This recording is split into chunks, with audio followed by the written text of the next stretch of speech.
Dari apa yang dikatakan kakak aku, Mujahidah Habib sekarang di Indonesia tidak ada harganya lagi. Dan ternyata itu semua benar. Sebab ceramah-ceramah Habib dijadikan parodi lalu disebarkan di sosial media. Contohnya seperti ini. Orang yang sudah tidak percaya sama habaib, itu kafir hukumnya. Biar tahu kamu. Yang tidak percaya kepada habaib, ya kafir hukum.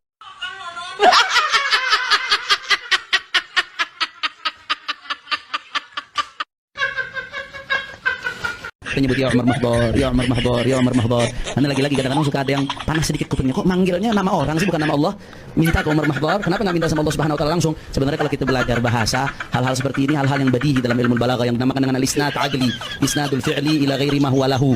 Nah, kita nyebut ya Umar Mahbor pada hakikatnya ya Rabb. Lah, terbukti ya lidah Habib itu licin lah, jangan dipercaya makanya lah. Lah, gue mau tanya, apakah dalam Asmaul Husna ya nama-nama baik Allah itu ada yang mudah gitu? Ada nggak lah? Nggak ada ya lah.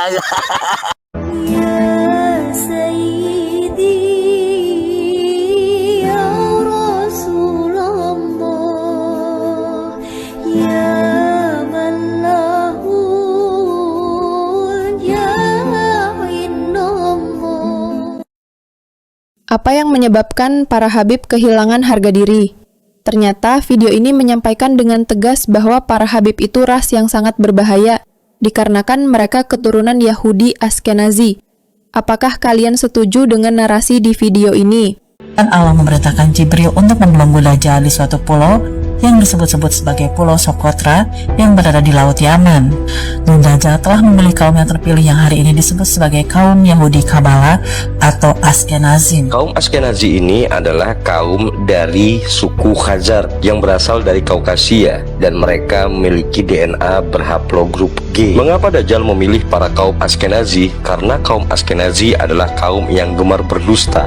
Sunan Ampel anak siapa? Sunan Gresik.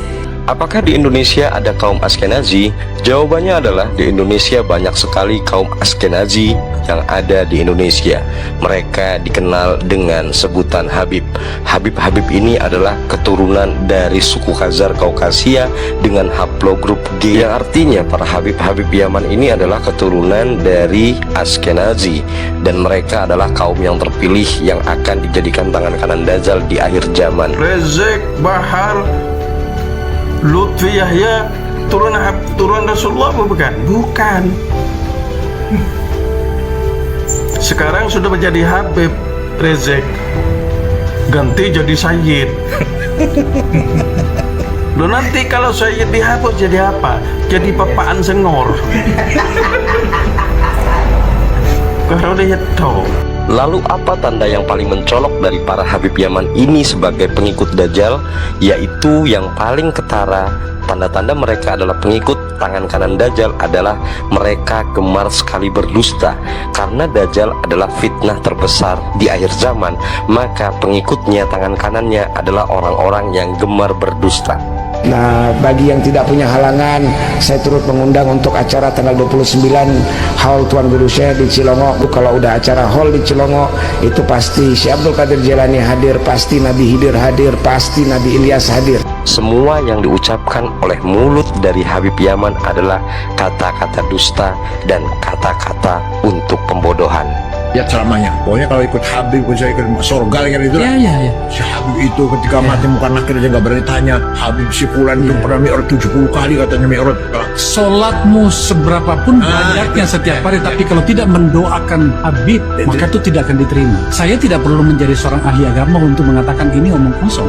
Dan para pengikut Dajjal dibekali oleh sihir yang didapat langsung dari Dajjal. Tujuan sihirnya adalah untuk mendapatkan pengikut yang sangat banyak di akhir zaman sebagai tentara Dajjal yang akan berperang melawan Imam Mahdi. Namun sihir pengikut Dajjal ini tidak akan berfungsi di dua kota suci, yaitu Mekah dan Madinah. Itulah sebabnya mengapa Pak Umar bin Hafidz ketika berada di dua kota suci Mekah dan Madinah tidak ada satu orang pun yang mengerumuninya, karena sihirnya tidak berfungsi di kota Madinah dan juga di kota Mekah. Hal itu tentu saja sangat berbeda ketika Pak Umar bin Hafidz berada di luar kota Mekah dan di luar kota Madinah. Dia akan dikerumuni orang-orang. Beginilah keadaannya ketika Pak Umar bin Hafidz berada di luar kota Mekah dan kota Madinah, dia dikerumuni banyak orang, dipuja-puja banyak orang. Tetapi ketika para pengikut Dajjal berada di dalam kota Mekah dan Madinah, dia seperti orang linglung yang tidak dikenal orang, berjalan sendiri, tidak ada yang mengenal, tidak ada yang salim, dan tidak ada yang peduli dengannya. Habib Rizik, Habib Bahar, dari Rasul apa bukan? Bukan, sangat palsu itu. Loh, nanti kalau saya dihapus jadi apa? Jadi papaan sengor.